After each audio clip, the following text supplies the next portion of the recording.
ओम नमः सिद्धेभ्यः। ओम नमः सिद्धेभ्यः। ओम नमः सिद्धेभ्यः।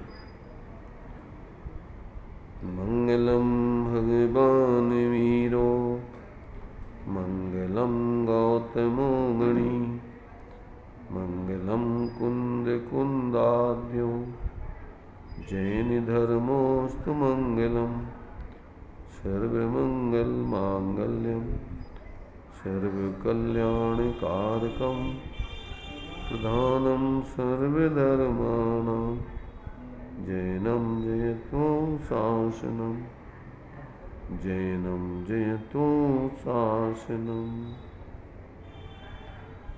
देह छता जैनी दशा बरते देहातीत ते ज्ञानी ना चरण में बंधन हो अग्नि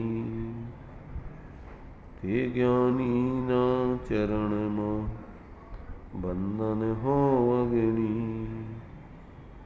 सकल विभाव अभाव कर किया आत्म कल्याण परमानंद सुबोधमय नमो सिद्ध भगवान नमो सिद्ध परमात्म को अक्षय बोध स्वरूप जिनने आत्ममय पर जाना पर रूप त्रिविध रूप सब आत्मा वैरातम पद छेद अंतर्यातम होय कर परमात्म पद वेद अंतर्यातम होय कर परमात्म पद वेद।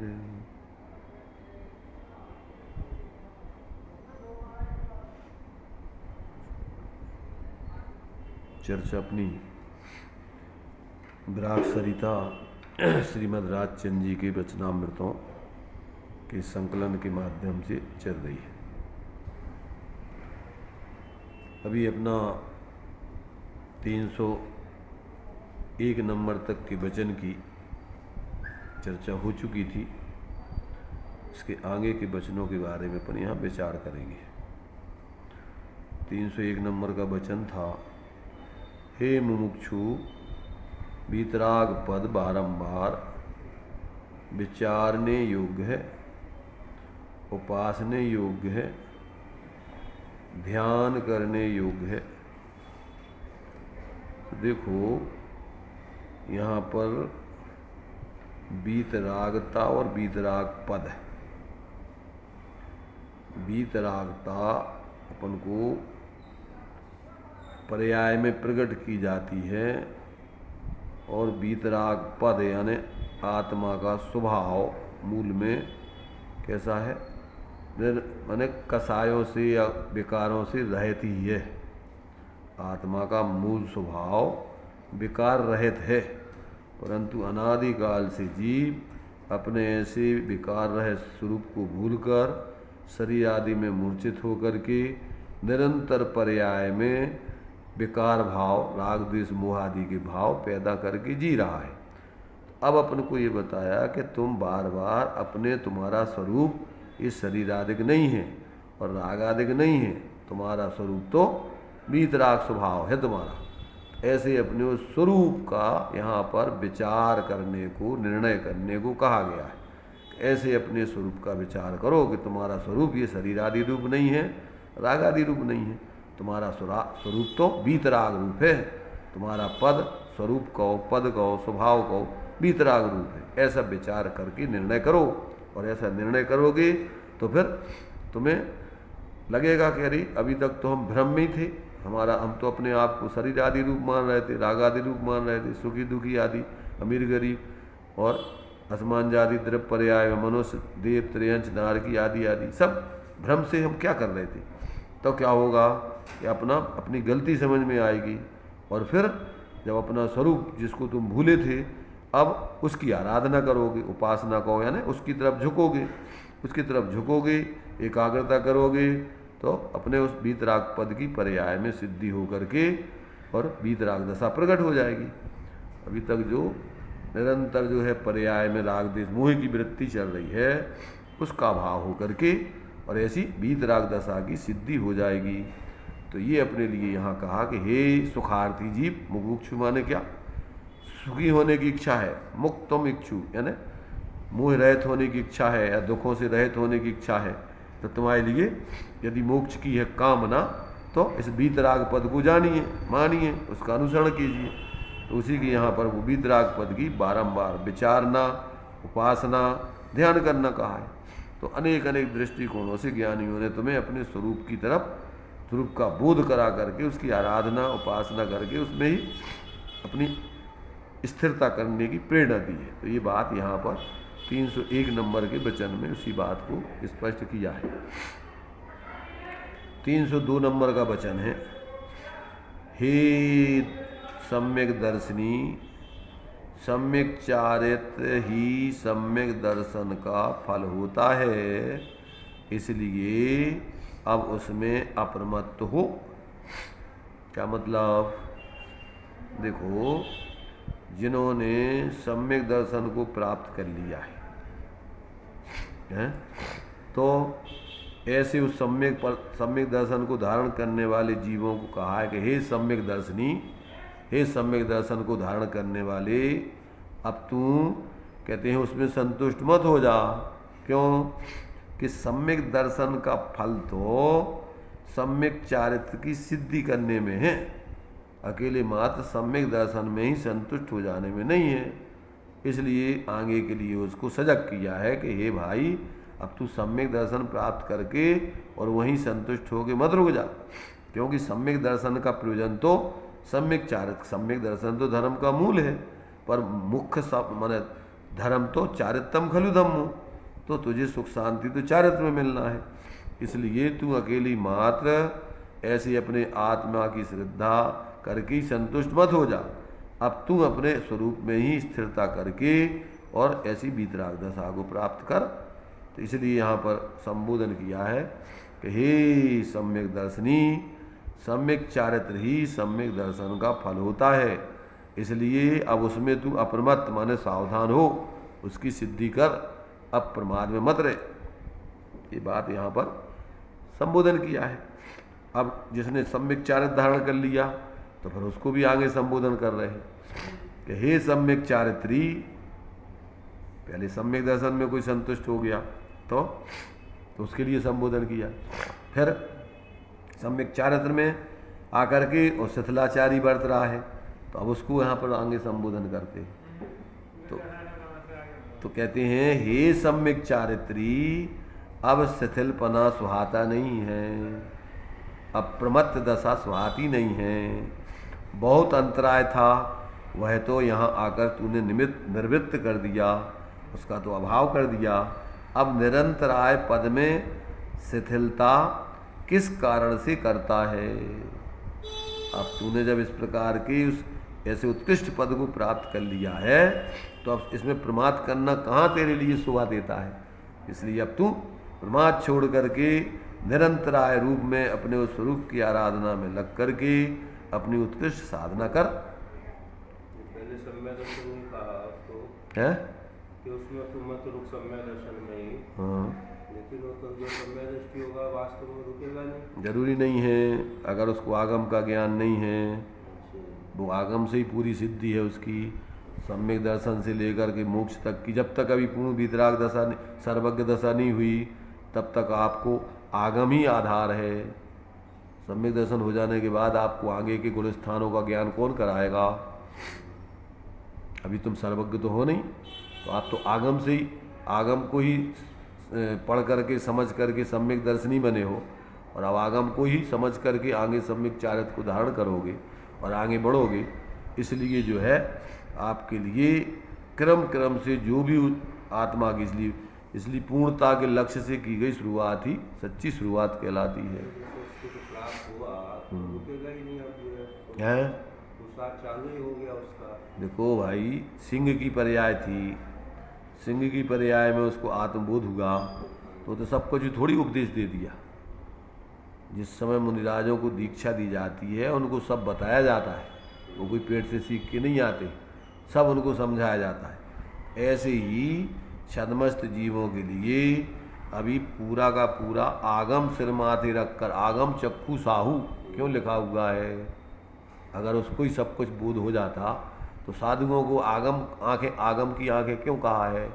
कि साधुओं को आगम देख करके अपना जीवन जीना चाहिए, आगम ही उनकी आंखें हैं। क्यों? कि वो सर्वज्ञ तो है नहीं, केवल ज्ञान चक्षु तो उनके पास है नहीं, तो अभी तो उनके पास छद्मस्त दशा है, इसलिए उनको ये सब आगे का क्रम क्रम से बोध कराया जाता है। यहाँ पर सम्यक दर्शन के बाद अपन लिए इसलिए उपदेश दिया है कि पहले तो सम्यक श्रद्धा धार पुनि, फिर सेवऊ सम्यक ज्ञान, फिर अब सम्यक ज्ञान का, जब तुम्हें सम्यक दर्शन के साथ सम्यक ज्ञान हो गया तो अलग से सम्यक ज्ञान के सेवन की क्यों उपदेश दिया फिर है? और फिर जब सम्यक दर्शन सम्यक ज्ञान हो गया तो फिर अब क्यों आगे लिखा कि अब तू जल्दी जल्दी सम्यक चारित्र को अंगीकार कर? ये सब क्रम क्रम से अपन को आगम से सारा का सारा, जब तक पूर्ण वीतराग दशा सर्वज्ञ दशा नहीं हो जाएगी तब तक आपको पूरा आगम को ही अपने ज्ञान में धारण करके उसी के आधार से आपको आगे चलना है। बाकी आपको नहीं तो कुछ नहीं पता है कि आपकी क्या स्थिति आगे। जितने ये अन्य मत है तो वे क्या है? स्वकल्पित मत है, वे सर्वज्ञ के आधार से आधार पर नहीं माने बने हैं, इसलिए वे अपनी अपनी कल्पनाओं में संतुष्ट है। भ्रम तो इसलिए होता है उनको। पर यहाँ भगवान जिनेंद्र का माने जिनेंद्र का जो शासन है ये छद्मस्तों से नहीं चलता है, ये मूल मोक्ष करतारा श्री सर्वज्ञ देवा, तो मूल उधर से उपदेश चलेगा और उत्तर में गणधर आदि मुनिराज, फिर आगे आगे क्रम। इस प्रकार से यहाँ पर ये क्रम क्रम से पहले सम्यक दर्शन धारण करने वालों को सम्यक चारित्र की प्रेरणा दी, फिर सम्यक चारित्र वाले को प्रमाद छोड़ करके और अप्रमत्त होने की प्रेरणा देकर निरंतर रूप आत्माराधना में लगने की। ज्ञानियों के नहीं, मूल में सर्वज्ञ के, ज्ञानी की बात नहीं है, वो तो वो उत्तर में है। पहले मूल ग्रंथ करतारा सर्वज्ञ देवा, मूल को छोड़ करके ज्ञानियों के वचन नहीं माने जाएंगे। अगर मूल को छोड़ करके हैं तो वो ज्ञानी के वचन नहीं, वो मानने लायक नहीं। क्यों? कि छद्मस्त व्यक्ति तो गलती कर सकता है, इसलिए दिया है कि कदाचित अज्ञानी गुरु के उपदेश से कोई गलत भी चीज़ तुमने धारण कर ली तो अब आगम से, भगवान जिनेंद्र की वाणी से उसका शोधन करो। कोई तुम्हें आगम बतावे और फिर भी तुम कहोगे नहीं हमारे तो गुरु ने कही है, हम तो नहीं की मानेंगे, उसी समय से मिथ्या दृष्टि हो जाओगे तुम।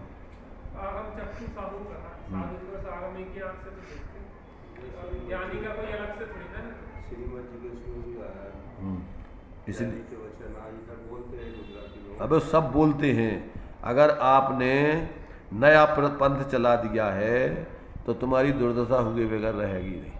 अगर आप मूल से हट गए हो और आप अधबीच में कट के तुमने नया रास्ता खड़ा कर लिया तो आपकी दुर्दशा हुए बगैर रहेगी नहीं। वास्तव में ज्ञानी है और आगम के वास्तव में जो ज्ञानी है वो वास्तव में आगम को सिर माथे रखेंगे। आगम के आधार से बोल रहा नहीं, आगम के आधार से बोल रहा है तो उसके लिए अब कहाँ है समस्या? अब उसके लिए तो ये उपदेश है सब आगम का ही। ये उपदेश किसका है? ये किसी व्यक्ति का थोड़ी, ये तो आगम का ही उपदेश बता रहे हो कि भैया आगम में आपके लिए कि अगर सम्यक दर्शन धारण कर लिया है तो अब शीघ्रता से सम्यक चारित्र को अंगीकार करो। है किसी पर भी लागू नहीं होगा। आचार्य कुंद कह रहे हैं हम भी अगर चूक जाएं तो हमारी बात भी नहीं मानना। यथार्थ बोल रहा है तो उसमें कहाँ समस्या है? फिर हो गया, वो तो एक देश है। वो ज्ञानी के वचन का मतलब ही है कि वो आगम से ही बोल रहा है, और अगर देख लो आगम से अगर चूक रहा है तो उसके वचन नहीं मानना। छद्मस्त है, वो खुद ही कह रहे कि भैया हम कहीं चूक जाए तो हमसे विशेष जानकार हो, उसको सुधार करना। अगर वो ये कह रहा है कि हम जो बोल रहे हैं वही सही है और हम किसी की नहीं मानेंगे तो उसको हम ज्ञानी नहीं मानेंगे। अगर वो गुंजाइश छद्मस्त दशा में अपने सुधार की नहीं रखता है तो समझ लेना दम भी है, वो अज्ञानी नहीं है। उसको कोई ज्ञान नहीं। तो देखना यहाँ पर अपने लिए ये आगम में अपने लिए भगवान जिनेंद्र को मूल आगम माने अपने लिए उपदेश दाता माना है। मोक्ष मार्ग के मूल दाता भगवान जिनेंद्र हैं, सर्वज्ञ हैं, फिर उसी के आधार से चलेगा। जैसा लेते थे इसको ज्ञानी के वचन आगम नहीं, आगम के अनुसार ज्ञानी के वचन। ठीक है, कोई अंतर नहीं है। जो ज्ञानी होगा तो वो आगम को छोड़ के बोलेगा नहीं, और जो आगम है तो आगम जैसे अपन ऐसा सोचो, कभी कभी जब आदमी को भ्रम हो जाता है, ऐसा बोलते हैं कि जो सर्वज्ञ ने देखा सो वो ही होगा। अरे भाई, सर्वज्ञ ने देखा सो वो नहीं होगा, ध्यान रखना। जो होगा वो सर्वज्ञ ने देखा है, ऐसा बोलते हैं। क्योंकि आदमी को ऐसा लगता है कि भैया अब सर्वज्ञ ने देखा तो हम तो बंद गए। अरे सर्वज्ञ ने ऐसा नहीं देखा है, जो होना है, जो हुआ है, जो होगा वो सर्वज्ञ ने देखा है। इसलिए सर्वज्ञ जो है, सर्वज्ञ ने जो देखा है वो ही होगा, ऐसा कहा जाता है, ना कि कोई सर्वज्ञ के देखने से वस्तु व्यवस्था बन गई। देखा इसलिए कहा जाता है कि जो सर्वज्ञ ने देखा तो वो होगा। तो ऐसा नहीं लगाना कि सर्वज्ञ कोई करता है। तो जो लोगों को ऐसा भ्रम हो जाता है, हाँ ऐसा भ्रम हो जाता है। हाँ, भगवान ने जो देखा होगा तो वो हो जाएगा। अरे भगवान ने क्या देखा? रे जो तू कर रहा है वही तो भगवान देखेंगे, अलग से क्या देखेंगे। इसलिए दूसरा पक्ष बोलना चाहिए कि जो होसी भीतराग ने सो देखी बीरा रे, अनहोनी कमौनी होसी काहे होता धीरा रे। तो एक तरफ जब ये बोलते हैं कि जो देखी भीतराग ने सो होसी बीरा रे, और दूसरी तरफ बोलते हैं कि जो होसी भीतराग ने सो देखी बीरा रे। तो क्या अपन कोई प्रश्न करे कि भगवान ने क्या देखा? कि जो होगा वो देखा भगवान ने। बीरा रे मतलब संबोधन है जीवों को, हे भाई, हे वीर, हे भव्य, हे आत्मन, ऐसे हे वीरा माने वीर गुण को धारण करने वाले जीवों को वीरा, चेतन गुण को धारण करने वाले के लिए जीव। तो ये गुण के आधार से, तो ये वीर गुण के आधार पर वीरा कहा है। महावीर की बात नहीं है। हाँ, अपन बच्चों के लिए वीर की बलैये ले गई यमुना के तीर, मेरे छोजा मेरे वीर। अपन उसको कहते बच्चे को, नहीं बुलाते, सुलाते। अरे तो वीर कहते थे क्या नहीं बच्चों को? तो यदि सब जीवों को वीर कह रहे हैं। तो ये संबोधन है। चलिए, अब जो है यहाँ पर ये 302 नंबर का वचन, सम्यक दर्शन प्राप्त करके संतुष्ट हो रहा है कोई, तो कहते भैया सम्यक दर्शन का फल तो सम्यक चारित्र है। इसलिए अब तू सम्यक दर्शन में संतुष्ट होकर प्रमाद में क्यों पड़ा हुआ है? अब शीघ्रता से सम्यक चारित्र को धारण करके अप्रमत्त हो, सावधान हो। और फिर सम्यक अगर मान लीजिए सम्यक चारित्र धारण कर लिया है, तो कहते भैया इतना ऊंचा पद धारण करके अब प्रमाद क्यों कर रहा है? अब सावधान होकर के अप्रमत्त दशा में रहे ना, सावधान हो जा। इसलिए आगे आगे के लिए माने ऊंचाई को बढ़ाने के लिए क्रम क्रम से संबोधन है। 303 नंबर का वचन है। मुख्य मोह है, अविरति गौण मोह। क्या कहा? मिथ्यात्व माने स्वरूप की पूर्ण रूप से असावधानी, स्वरूप की तरफ तुम्हारा ध्यान ही नहीं है, बिल्कुल लक्ष्य ही नहीं है स्वरूप का। अब तुम्हारे लिए मिथ्यात्व चला गया, सम्यक दर्शन हो गया, अर्थात अपन को आत्मा की क्या है अनुभूति प्रतीति हो गई। तो अब बाहर से निर्वृत्ति लो। अवरति माने क्या? अवरति माने बाहर में जो प्रवृत्ति है उस प्रवृत्ति की निर्वृत्ति करो। क्या करो? अब स्वरूप की आपके क्या है माने मिथ्यात्व जन असावधानी तो खत्म हो गई, आत्म दर्शन हो गया, आत्म प्रतीति हो गई। अब बाहर में जो तुम्हारी प्रवृत्ति चल रही है उससे विरक्त हो। अविरति माने बाहर से विरक्त नहीं होना, 5 पापों से विरक्त नहीं होना, 12 प्रकार से 5 इंद्रियों मन के विषयों से 6 काय के जीवों की हिंसा से विरक्त नहीं होना। उसका नाम है अविरति।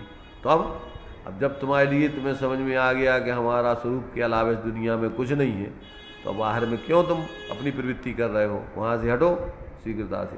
जैसे तो स्वामी जी के माया के ये जो है 30 जीवों का भी होता है ज्ञानी को, क्या? 30 जीवों का, हाँ जिसमें हिंसा हो, ऐसा भोजन पानी नहीं होता। ठीक है, क्या हो उसमें? और यहाँ जो भी कहते हैं अवृत्ति, उसमें जो है अवृत दशा में, अरे भाई नियम नहीं होता है, पर बाहर में क्या उसकी 30 जीवों की हिंसा संबंधी भोजन करेगा क्या श्रावक? तो वो उसमें तो आपके लिए प्रतिज्ञा पूर्वक निर्वृत्ति की बात चल रही है। और यहाँ आपको एक सामान्य रूप में जो एक श्रावक होता है जैन कुल में पैदा होने वाला, वो ही जो इस प्रकार के कोई कार्य नहीं करता है जिससे त्रसजीवादी की हिंसा हो। तो ये वो सामान्य बात है। और ये वस्तु स्वरूप की गुणस्थान प्रमाण वाली निर्वृत्ति की बात है। वो आपने अवृत्ति में बताया 5 इंद्रिय छठा। हाँ, तो वो कोई नियम नहीं है उसको, माने उसके त्याग नहीं है, पर मारता है क्या? 6 काय के जीवों की हिंसा का त्यागी नहीं है, तो इसका मतलब क्या 13 जीवों को मार के खाता है क्या?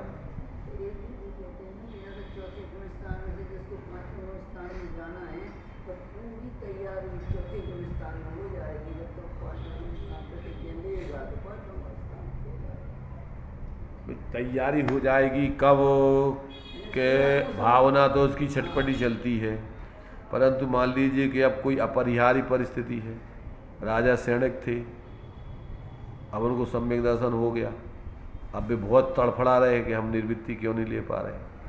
तो क्या क्यों नहीं ले पा रहे? कब उस इस पर्याय में वो इस प्रकार का पुरुषार्थ कर ही नहीं पाएंगे। क्यों? कि उनको आयु बन गई है।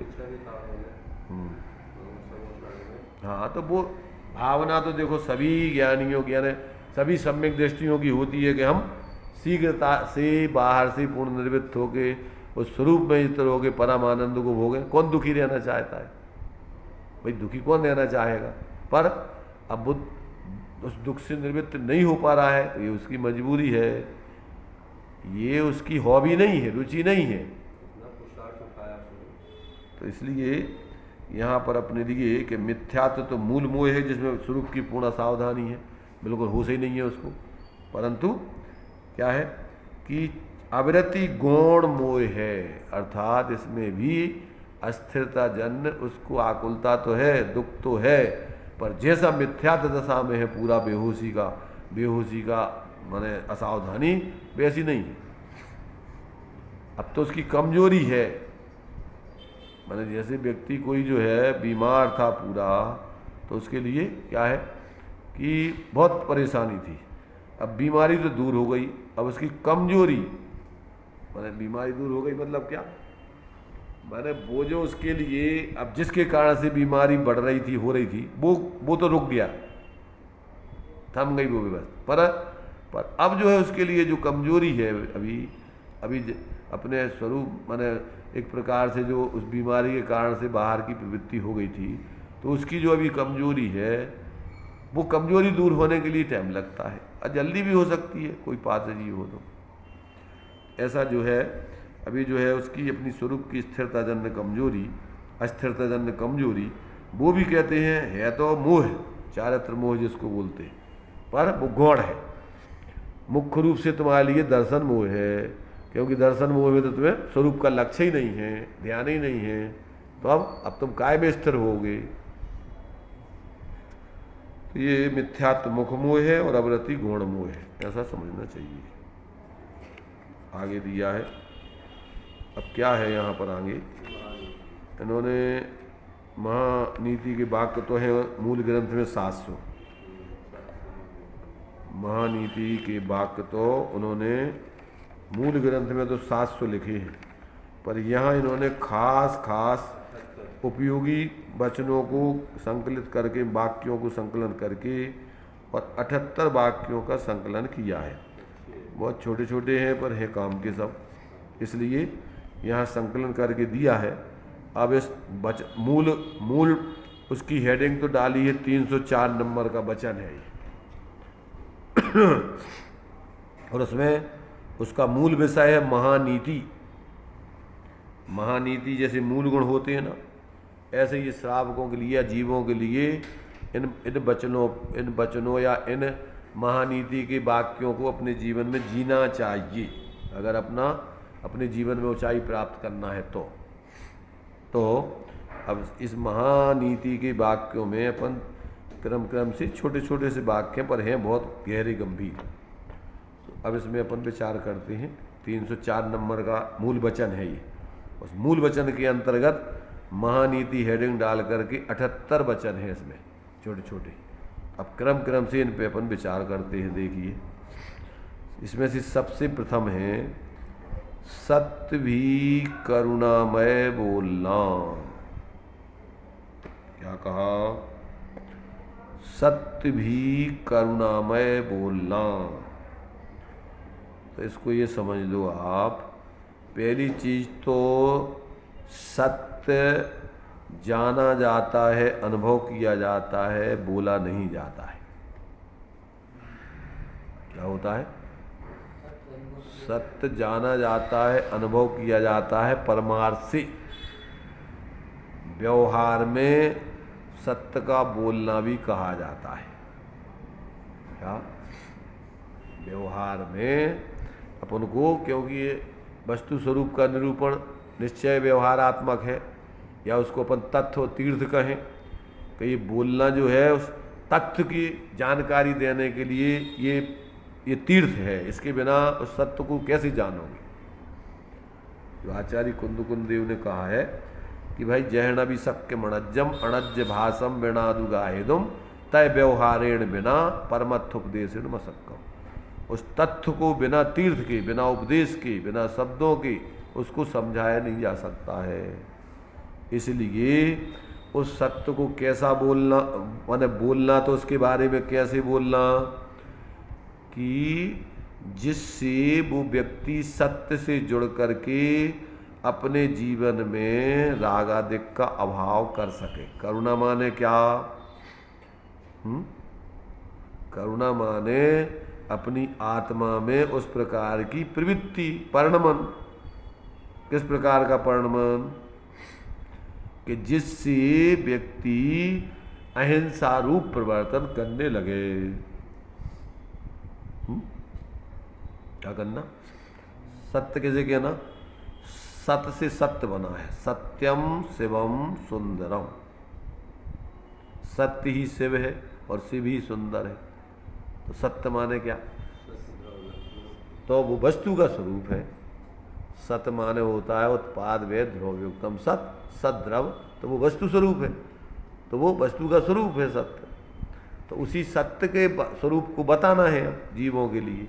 तो उसको बताने के लिए कहते हैं जिस तरीके से वो समझ करके निष्कषाय वृत्ति को, मैंने उस सत्यमय जीवन जीने लग जाए, ऐसा उसको उपदेश देना।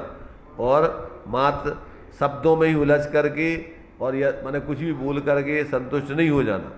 अब दूसरी बात, एक सत्य होता है अपने लिए लौकिक, लोक में जो अपन लोक जीवन जीने के लिए जो व्यवस्थाएं अपन ने बनाई हैं।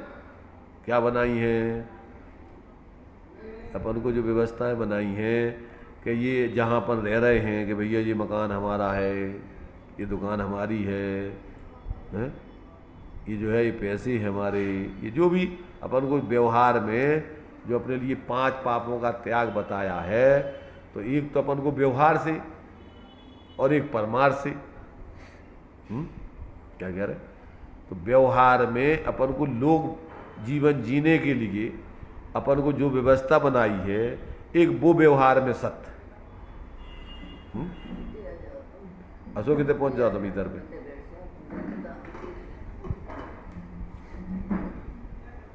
क्या क्या कहा? जो लोक जीवन में अपन को जीने के लिए सम्यक ज्ञान के आधार पर नाम, स्थापना, द्रव्य, भाव, तस्तन्यासा, क्या बताया किया है अपन ने लोक में? लोक व्यवहार चलाने के लिए अब अपन ने नाम रख लिया है किसी का, कुछ भी जो भी अपन को लोक व्यवहार में नाम नहीं रखोगे तो आप जान ही नहीं पाओगे कोई चीज़। तो लोक व्यवहार में उसको अपन जो नाम रख लिया है वो व्यवहार से सत्य है। यही सत्य है ना, जो कृष्ण संसार में 10 प्रकार के द- सत्य बताए, कितने प्रकार के 10 प्रकार के सत्य बताए। नाम, स्थापना, जनपद सत्य है, माने सम्मति सत्य है, संभावना सत्य है। तो ये 10 प्रकार के सत्य है लोग में। तो वो जिस विवक्षा से जो बात कही जा रही है उस विवक्षा से उसको बताना, समझ रहे ना।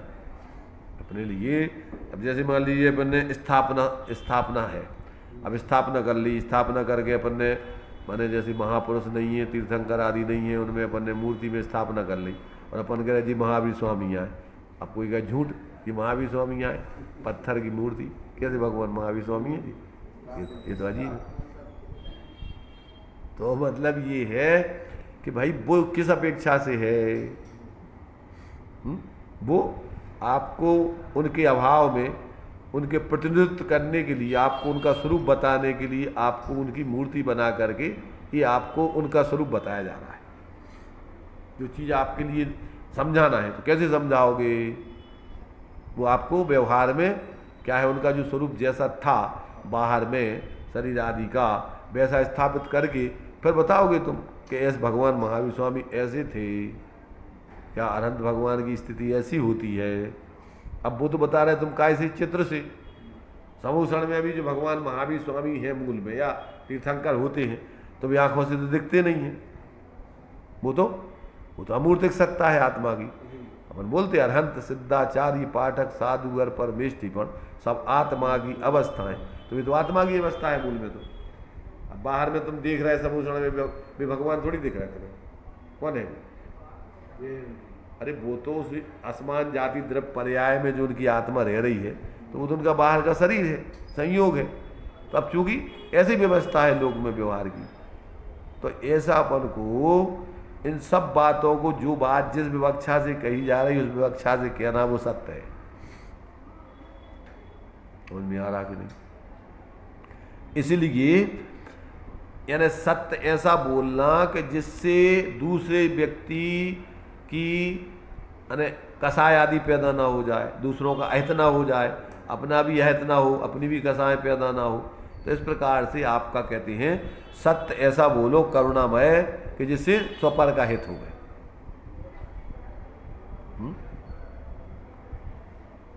क्या किसी के ऊपर विपत्ति नहीं आए, रत्नगण श्राव का आचार्य में दिया है सत्य वो क्या स्वपर का हित हो और किसी को विपत्ति आदि ना आए, वह बच सत्याणु कहलाए। अणुव्रत के अंतर्गत सत्य बोल रहे, दूसरा कोई विपरीत चल रहा हो तो बोल रहा, क्रोधी हो रहा तो सत्य भी नहीं बोलता। क्या जो अपने लिए जिससे स्वापर का अहित होवे वो वचन तुम्हारा सत्य नहीं कहलाएगा।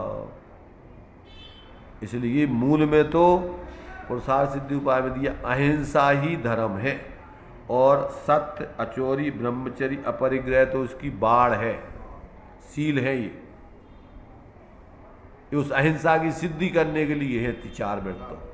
मूल व्रत तो है अहिंसा, इसलिए अहिंसा परमो धर्म, अहिंसा ही परम धर्म है।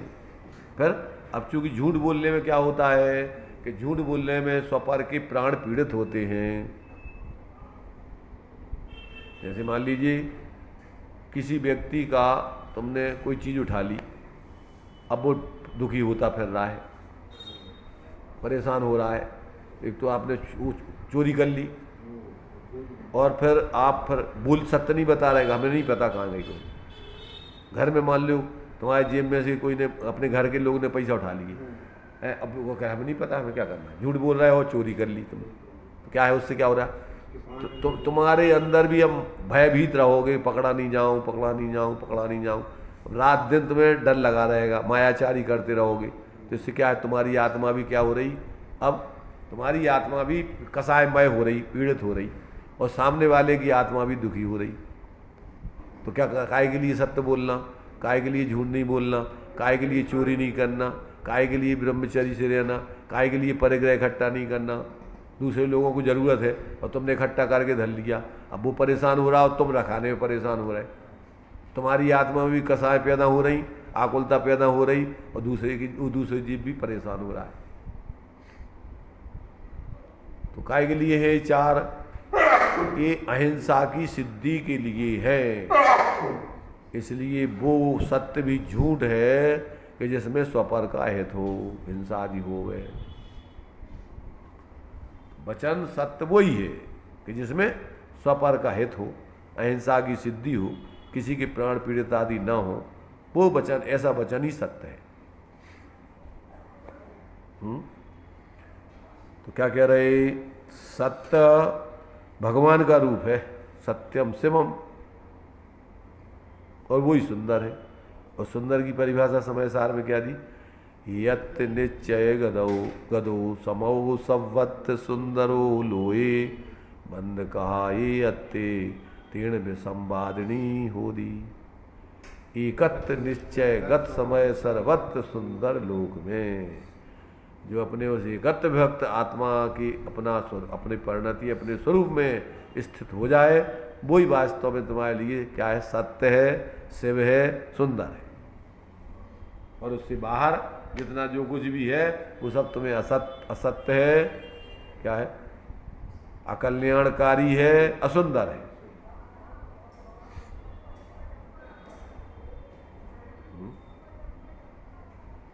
राजेश सुनाई दे रहा हूँ? काय की चर्चा चल रही? तो सत्य की चर्चा चल रही। तो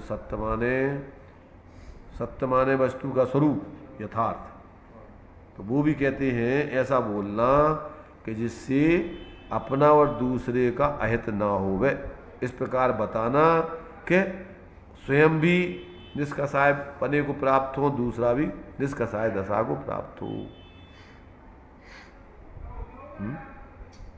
अपन बोलते, नीतिकार बोलते हैं, वाणी ऐसी बोलिए मन का आपा खोए, और को शीतल करे आपो शीतल हो। तो ये स्वपर हित जिसमें हो रहा है, क्या हो रहा? वाणी माने ऐसी बोलिए, आपा माने दम्भ, अहंकार, कटुता, कठोरता छोड़ करके, हित मित प्रिय, ऐसा बोलना चाहिए। सत्य कल्याणकारी हो, कम से कम बोलो, और अच्छा लगे सामने वाले की, अच्छा लगे माने उसके हितकारी बने, उसके लिए हित में हो गए। तो ये जो है मूल में तो ये व्यवहार सत्य, परमार्थ सत्य की सिद्धि करे, वो सत्य व्यवहार में है बोलना। और जो परमार्थ सत्य की सिद्धि नहीं करे, अर्थात आत्मा के स्वपर हित की सिद्धि ना करे, वो तुम्हारा बोलना व्यवहार में सत्य नहीं कहलाएगा।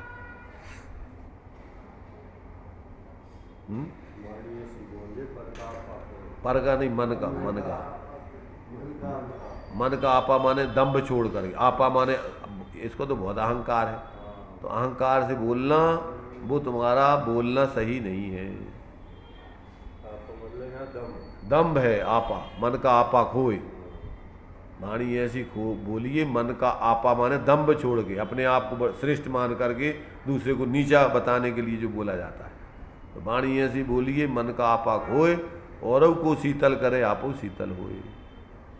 सत्य बोलने वाले को भय नहीं लगता है, और सामने वाला भी ऐसे व्यक्ति से डरता नहीं है।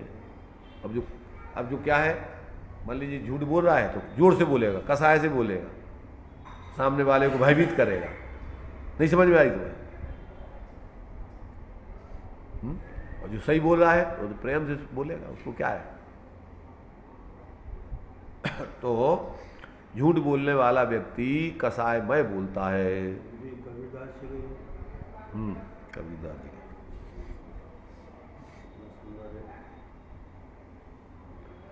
तो इस प्रकार से अपन को एक परमार्थ सत्य, एक व्यवहार सत्य। तो व्यवहार में परमार्थ की सिद्धि करे, वही व्यवहार सत्य कहलाता है। व्यवहार में सत्य बोलना कहलाता है। और जिससे परमार्थ की सिद्धि नहीं हो, अर्थात स्वपर का हित नहीं हो, अहित हो, वो बोलना सत्य नहीं कहलाता है, वो तुम्हारा झूठ बोलना है। लोग में ऐसा बोलते, भैया हमें दूसरों को कैसे भी लगे, हम तो भैया सत्य बोलते हैं। अच्छा, दूसरों को कैसे भी लगे तो वो सत्य है ही नहीं। अगर दूसरे का हित नहीं हो उसमें, तो वो तुम्हारा सत्य बोलना सत्य है ही नहीं।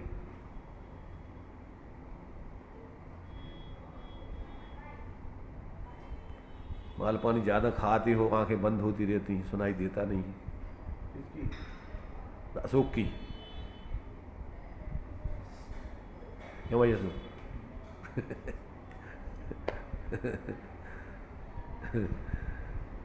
तो यहाँ पर कहते हैं कि भाई पहले तो सत्य बोलने के पहले सत्य समझो, सत्य किसे कहते हैं, और फिर इसके बाद में बोलो। अब तुम्हें पता ही नहीं है सत्य का है? तो पहले सत्य समझो कि सत्य है क्या चीज़, और फिर इसके बाद में बोलो। है सत्य बोलने से पहले सत्य जानना जरूरी है। वो भी यही है बाद में। अब तुम जानोगे नहीं तो क्या सत्य बोलोगे? क्योंकि मूल में तो सत्य को जाना ही जाता है, बोलना व्यवहार है, उपचार है। दूसरा महानीति का वचन है, वैरागी हृदय रखना। तो कहते हैं हृदय क्या कहलाता है? हृदय माने का को मन क्या कहलाता है? मन माने इंद्रिय नहीं है, मन माने आत्मा होता है। है? अरे वो ज्ञान है, आत्मा है, ज्ञान सुई आत्मा। अरे वो छठा मन और 5 इंद्रिय पुद्गल के आत्मा का हृदय होता है क्या? वो उस हृदय की बात नहीं चल रही है। बैरागी राग शरीर में हो के आत्मा में हो। बैरागी रखना मतलब अपनी आत्मा को राग द्वेष मोह से रहित रखना।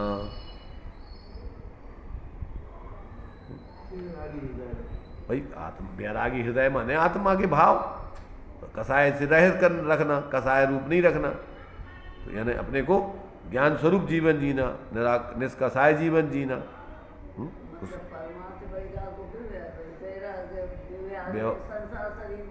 अरे तो वो भोगों से विरक्ति का नास्ति रूप कथन है। अस्थि रूप में तो अपना आत्मा को ज्ञान स्वरूप जीवन जीना, कसाय से रहित जीवन जीना।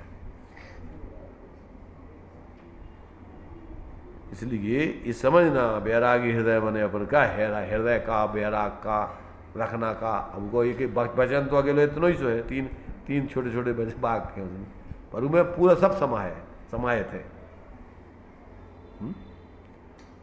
हृदय माने अपनी आत्मा को, अपन को अंतरात्मा से बोलो भैया, अंतरात्मा से। तो हृदय से बोलो। अच्छा भैया, अंतरंग कहो, आत्मा कहो, हृदय कहो, मन कहो। अपन बोलते कबीरदास जी कहते हैं कि मन चंगा तो कठौती में गंगा। मन चंगा का हुआ उसे। और दूसरे रूप में उन्होंने एक और कहा है, कबीरा मन निर्मल भयो ज्यों गंगा को नीर, और पाछे पाछे हरि फिरत कहत कबीर कबीर। क्या कह रहे हैं? कबीरा मन निर्मल भयो, कबीरा की आत्मा राग द्वेष मोह से रहित हो गई। तो कहते हैं कबीरा मन निर्मल भयो जैसे गंगा को नीर पवित्र है। अपन बोलते हैं पूजन में बोलते हैं। चलो तुम सुनो कान से पहले। अपन पूजन में बोलते हैं, मुनि मन सम ओज्वल नीर प्रासुक गंध भरा। है? तो इसका मतलब मुनि का मन माने बीतराग, निष्कसाय, पवित्र, ऐसा पानी, पवित्र पानी जिसमें कोई मलिनता नहीं, गंदगी नहीं है। तो कबीरा मन निर्मल भयो ज्यों गंगा को नीर, तो पाछे पाछे हरि फिरत। के कबीरदास जी सुनो तो भाई सुनो। वो कहता हमारे पास टाइम नहीं है। हम अपनी मस्ती में ढोल रहे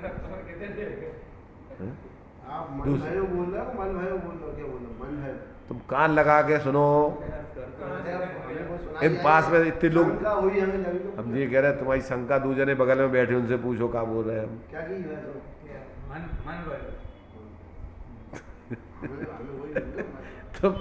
तुम्हारा जो है मन जो है कहूँ और है, वे तुम्हारा मन है नहीं कहते।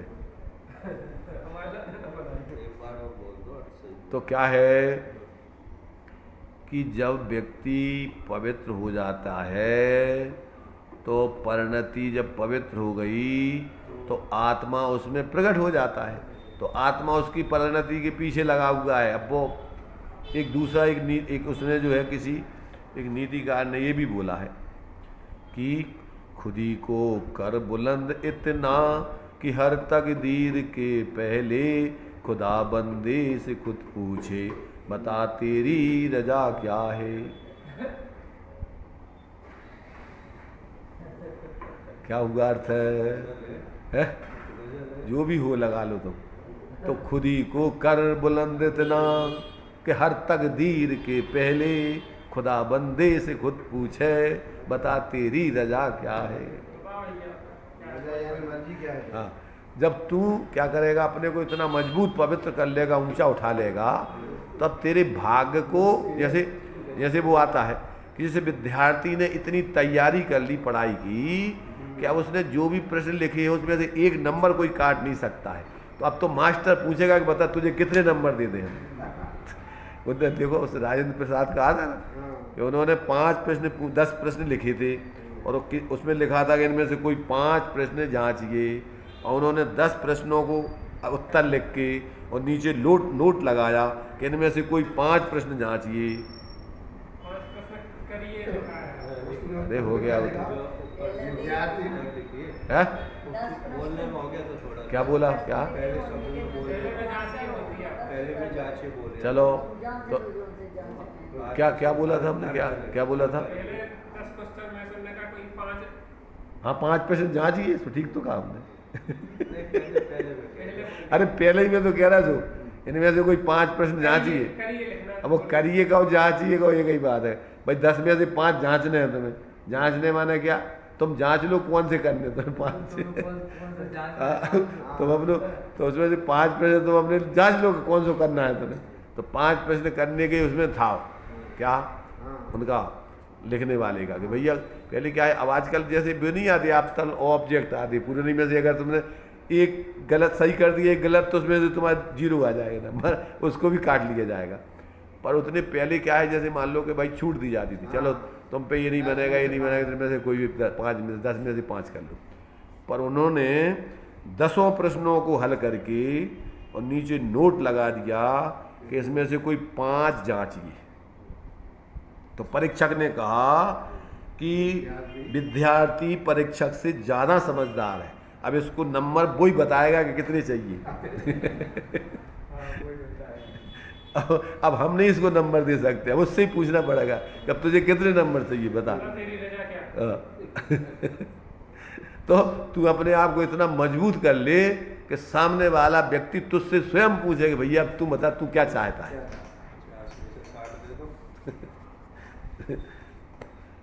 मतलब ये है कि आप अपने आप को इतना पवित्र बनाओ, इतना सक्षम बनाओ कि अपन को किसी से अपेक्षा ही नहीं करना पड़े कुछ भी। तो क्या है, आप अपने हृदय को इतना पवित्र बनाओ, वैरागी मतलब कसायों से रहित बनाओ कि आपके लिए कोई किसी प्रकार की कोई बाहर में फिर समस्या आने वाली नहीं है। आ रहा समझ में? ये महानीति के वाक्य हैं, इसमें महानीति है। महानीति समझते हो ना? महानीति किसे कहते हैं? कि जिसमें सारी नीतियां समा जाती हैं। समुद्र किसको कहते हैं? जिसमें सारी नदियां समा जाती हैं। छोटी मोटी सब नदियां जिसमें समा जाती हैं उसका नाम है समुद्र। ऐसे ही महानीति जिसमें छोटे मोटे सब सिद्धांत गर्भित हो जाते हैं उसका नाम है महानीति।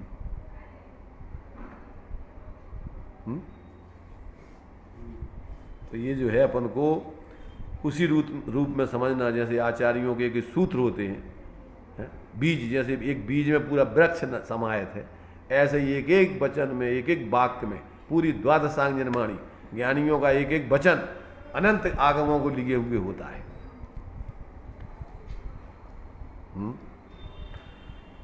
अपन को ये वाक्य समझ में आ रहा है कि नहीं आ रहा है? महानीति का कुछ थोड़ा बहुत पल्ले पड़ रहा, कुछ थोड़ा बहुत अपनी जो है थोड़ी अपनी जो है घड़ा जो है पूरा घड़ा थोड़ा थोड़ा गीला हो रहा है कि नहीं हो रहा है?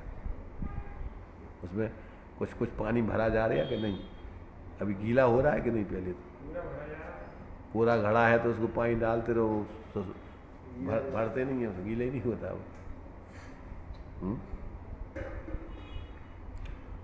तो अब देखो एक वचन और पढ़ते हैं अपन, छोटा सा महानीति का वाक्य। दर्शन भी वैरागी रखना। क्या मतलब? जो श्रीमद जी ने लिखा ना, देखते ही जहर चढ़ता है। तो तुम्हारा देखना इतना पवित्र हो, इतना निर्मल हो कि सामने देखने वाला भी तुम्हें देखता ही रह जाए, तुम्हें देख करके भागे नहीं, डर करके, भयभीत हो करके। ये अर्थ हमें समझ में नहीं आ रहा। क्या? समय दर्शन समझ रहे हैं। अरे भाई, कसाय से देखा जाता है, दृष्टि विष होता है। दृष्टि विष कहते हैं ना जिसको। देखते ही आदमी घबरा जाता है, उसको देखता है। जैसे मान लीजिए शेर है, बिल्ली को तुम्हारे से ये बिल्ली है और पक्षी को देखे, बाज है और पक्षियों को देखे तो क्या होता है? एकदम घबरा जाते हैं। शेर है अपने शिकार को देखे तो क्या होता है? ऐसे ही कसाई जी जब दूसरों को कसायों से देखता है, दुर्भाव से देखता है, तो सामने वाले व्यक्ति भी घबरा जाता है। मालूम पड़ जाता है कि किस दृष्टि से देख रहा है। बैरागी बड़ी मोहराग जो सजाए उसमें लेकिन मोहराग जैसे है, शांत परिणामों से देखो तो सबको मिलेगा। अरे भाई, इसलिए तो कहा है कि अपने लिए क्या है, देखना, देखने में अंतर होता है भैया। इसकी नज़र बहुत खराब है, इससे बच के रहना।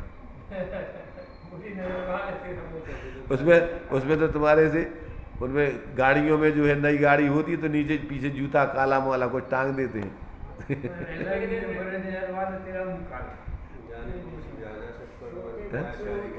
बच्चों के लिए डठूला, काला डठूला लगाया जाता था और कच बांधा जाता था कि भैया इसको नज़र नहीं लग जाए, कोई खराब नज़र नहीं लग जाए।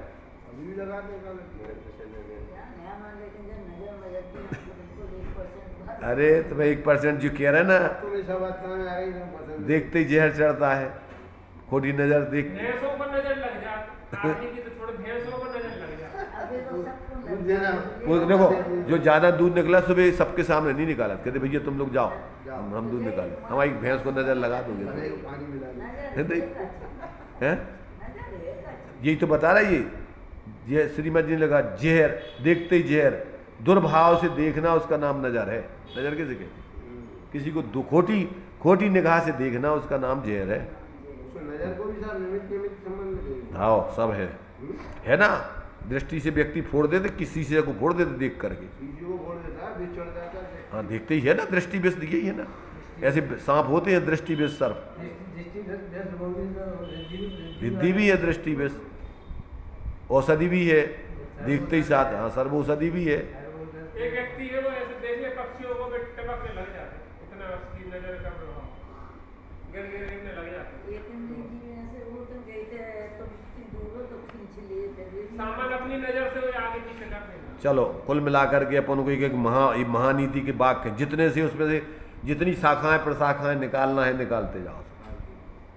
ये बहुत महत्वपूर्ण चीज है कि देखना भी वैराग्यपूर्ण होना चाहिए। माने इसकी देख कसाय रहित, माने आपकी कसाय रहित होने चाहिए, बढ़िया स्मूथली, ज्ञानपूर्वक, आत्मीयतापूर्वक, देखते ही साथ प्रेम बढ़ता है लोगों को। फिर बच्चे हैं और माने जैसे छोटे छोटे ये भी होते हैं ना, जानवरों के बच्चे हैं या अपने छोटे बच्चे होते, उनकी देखो नज़र कितनी प्यार, देख करके लोगों को ऐसा लगता खिला लो उठा लो गोदी में। पिल्लों को, लोगों को बच्चे देखो ना, उनको कैसे लपेटा फिर ले ले और वे अपने पास बड़े चुपके रहे तो उनके अंदर। एक बच्ची से जा रही थी, पीछे से छोटी सी गोदी में, पीछे से हम लोग देख रहे, एक आंख मार दी, इतनी बच्ची ने क्या ये पढ़ी, कहाँ से सीखी? तन्ना चीज में आए तो देखो का है, वो एक अलग चीज है, कुछ नहीं। हाँ, तो तुम्हें लगाओ तो आँख में कचू रोग हो, दवाई हुई, कछुओं का कीड़ा आ गया, कछुआ का उन्हें ऐसी करी, तुमने उल्टे वार से निकाल लो को। अरे तुम भी यार कल्पनाएं कर रहे, तुम झूठी बजाना थे कछू। क्यों दादी, तुम्हारे दिमाग में कचरा है, यही तो कह रहा है कि तुम्हारी खोटी निगाह से देख रहा है तुम। उस निगाह उसको देखो कि भैया की आंख में कछु गड़बड़ है का, तनक रोक के देखो तो कभी वो कांच कचू चलोगो का एकदम ऐसे कर रही बंद कर रही है तो अपन ऐसा जो है अपनी माने क्या है कि अपना सोच नहीं है सब ये क्या है होता। इसलिए भाई ये तुम्हारी नज़र बैरागी रखो, देखना तुम्हारा बैरागी रखो, कसाय रहे खोटा सोचना देखना मत रखो किसी से। और पता पड़ता है देखो व्यक्ति देखो जो अंदर से ज्ञान जिनका जागृत होता है, पुलिस वाले चोर की निगाह को देख करके समझ लेते कि चोर है। टिकट वाले वो टीटी उसकी नजर पता पड़ती है कि इसके अंदर पाप छुपा हुआ है, ये पाप है इसके हृदय। अंदर से भय रहता है ना तो चेहरा भी गवाही देता है, चेहरा भी ऐसे विदाउट टिकट अपने आप पकड़ में आ जाता है। वो सड़क लगा धीरे धीरे जैसे टीसी आ तो सड़क शुरू कर देती है। उसके सामने वाले के बिना टिकट होगा वो भी थोड़ा थोड़ा आप टिकट दिखाओ। तो ये क्या है, ये देखो ये महानीतियाँ हैं। इन महानीतियों को आप समझ लो तो जीवन में आपकी जितनी भी भ्रांतियाँ हैं, जितनी भी व्यर्थ के अपने जीवन में पकड़े हैं, अंदर में जो दुर्भाव है वो सब धीरे धीरे ढीले पड़ने लगते हैं।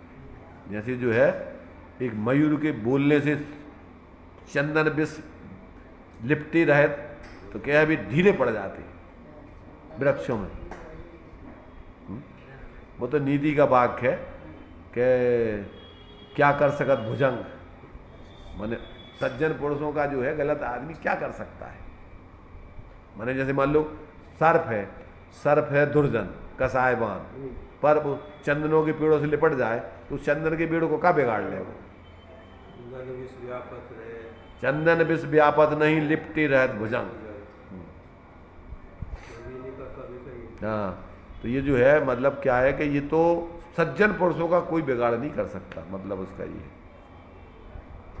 चलिए टाइम आपका हो चुका है, ज़्यादा ही हो गया है ऊपर।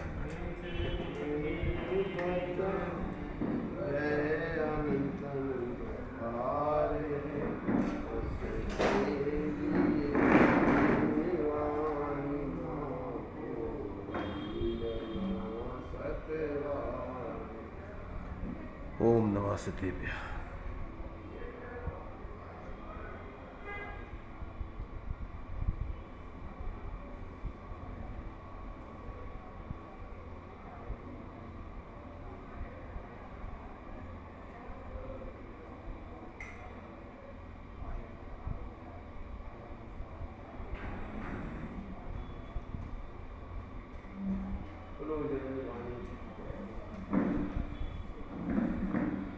ओम नमः सतेभ्य। वीतराग सर्वज्ञ परमात्मा।